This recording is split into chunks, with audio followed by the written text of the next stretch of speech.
Let's make this strawberry shortcake bar from scratch. You're going to take some freeze-dried strawberries, grind those up, watch out, that powder will get you. Empty that out, and then you're going to put in some shortbread cookies. Don't even bother about making them, just buy them. It's so much easier. Grind those up. You're going to combine the two to make your little homemade crumble. You can use whatever ratio you want. Mine was a little bit strawberry heavy, so whatever floats your boat. I know I didn't just tell you about what just went in there, and that's okay because it's on the screen and in the description below.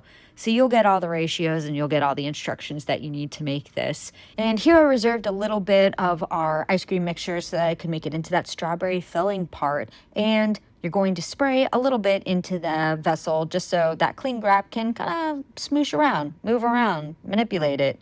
Whatever. You're filling it with a little portion of the ice cream to start. Then you're going to do that strawberry. I had a little strawberry jam because I was feeling fun. I was feeling whimsical. So I did it. You're going to cover it, let it set for 6 hours overnight, just till it's firm, and ready to rock. And then we're going to coat it with our crumble topping. I'm not sure what you really call it. It's a strawberry cheesecake. No, it's not a strawberry cheesecake. Strawberry shortcake crumble. I don't know. But here it is. And this is meant to slice and serve, and then you're going to drop it because that's what I did. No, don't drop it. I don't want you to drop it. It's fine. I ate it anyway. But here's a clean slice. I hope you enjoy.